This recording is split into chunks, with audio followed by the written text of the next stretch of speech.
Claire Stuchbery, you're the Executive Director of the Local and Independent News Association, or LENA. What does that do? Yeah, we're a national industry association that supports hyperlocal and independent digital news publishers to produce high quality public interest journalism for the communities that they serve.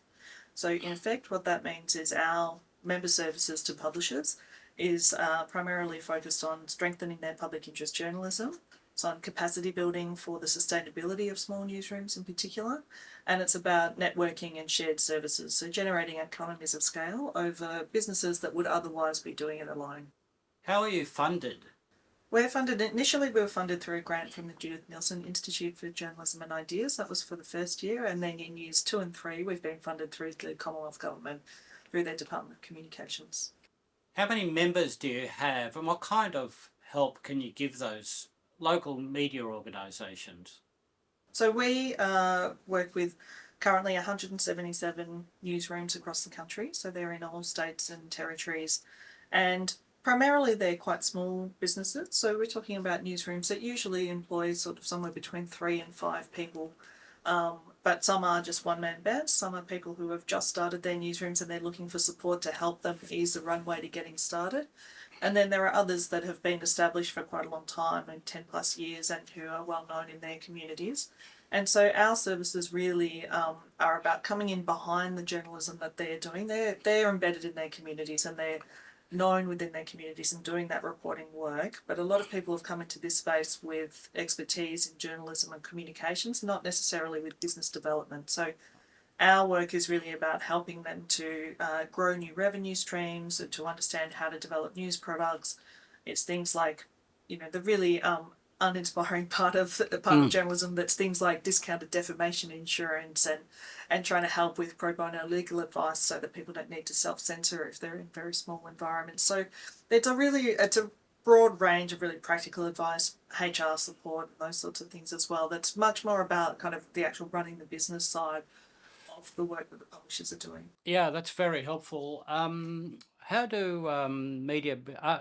what's the eligibility criteria for receiving that kind of assistance? So members of LENA need to be doing a number of things. They need to be independently owned. They need to be engaging journalists that are of and from the community that they serve. They need to be meeting a set of editorial standards that we set. We have a set of professional editorial standards that all members are expected to uphold. They must be doing public interest journalism, and that public interest journalism must be covering a range of topics, so not just a single interest kind of magazine, but more a range of topics that are relevant and newsworthy to their community. We've had a lot of newsroom closures in the last few years. Do you think LENA and the assistance it gives has actually saved some? Absolutely, I do. Yeah, and I think that's the feedback that we've received from LENA, and every small bit really helps, I guess, when it comes to publisher sustainability, because we are in this kind of industry crisis to an extent of the industry transitioning its business model, and that's likely to still go for quite some time. But in that process, I guess any help that we can offer to publishers to help save them time and money while they're getting through that transition, that period, is really helpful to them. And we've certainly had that feedback from some publishers saying that they would have closed were it not for some of the supports that they received from LENA.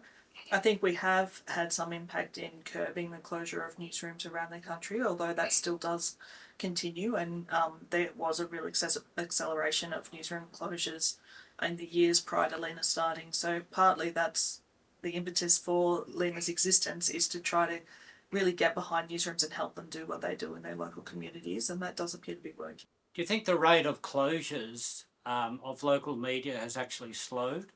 They have slowed, yeah. As recorded by the Public Interest Journalism Institute, over the last few years they have gone, and I don't want to say that LENA's wholly responsible for that either. There comes a point where we run out of newsrooms to close, so I don't want to say that LENA is the saviour of the industry as it is, but I certainly think that we have had impact in the local news space with curbing the closure of newsrooms, and that's gone from over 200 closures a year down to somewhere around, in the last couple of years, it's been between 10 and 20 closures.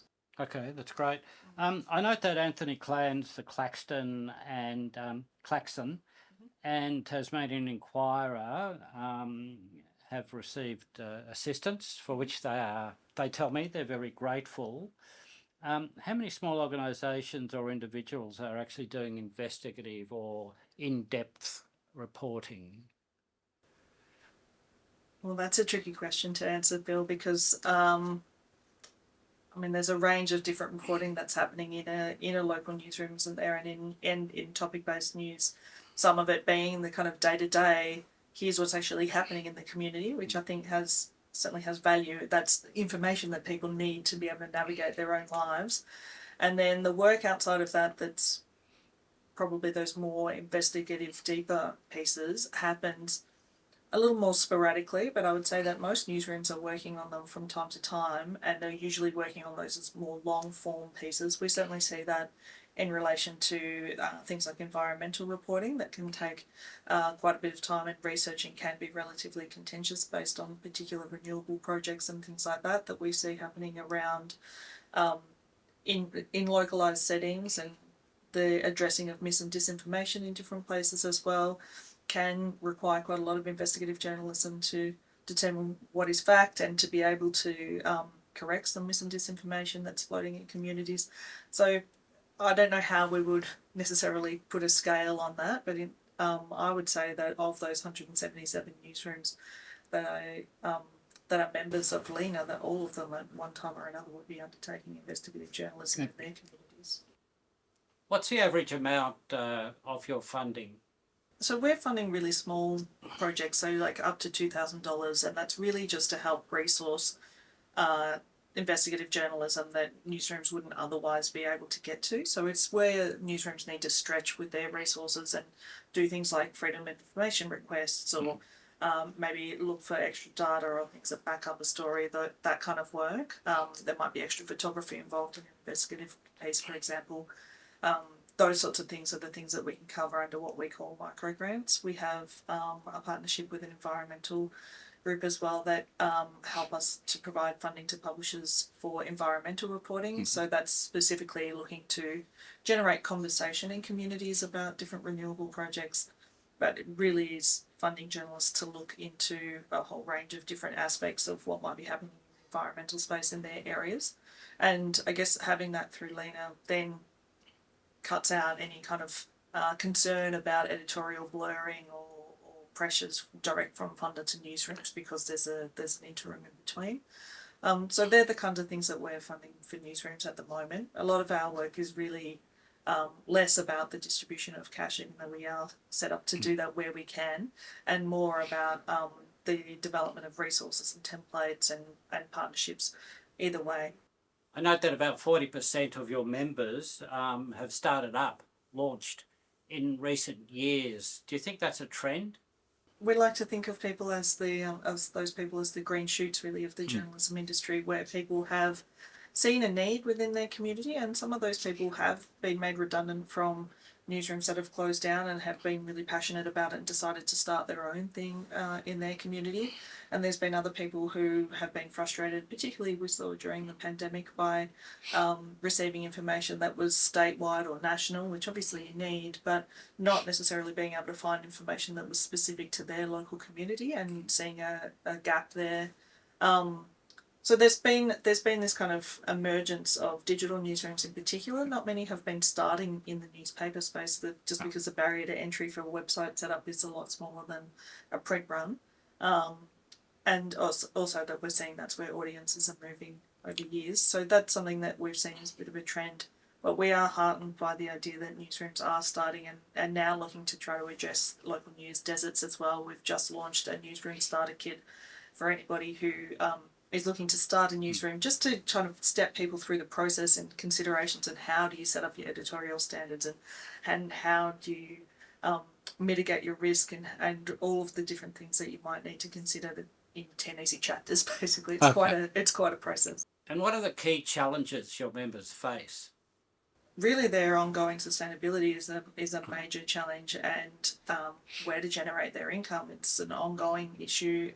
They're primarily reliant on advertising as their primary source of income. And a lot of the newsrooms that we work with have made decisions about trying to keep their newsrooms free and accessible to the communities that they serve. They have they've made some choices around not necessarily requiring subscriptions, but they do ask for contributions, financial contributions from readers on a voluntary basis. So that challenge of trying to just literally run the newsroom and pay people is an ongoing challenge, and it's particularly tricky in a world where people are now expecting to receive news for free, and that we're not necessarily expecting to pay for news services, but yet journalism is not free to produce. So that's an ongoing challenge. Yeah, it's a tough gig. Thank It you. really is. Look, thanks, Claire, and good luck. If someone wants to look you up, where will they find you? And particularly, where might they find that starter kit? Is that available Absolutely, generally? yeah, it's on our website. So lina.org.au is where you'll find that. Thanks so much, Bill.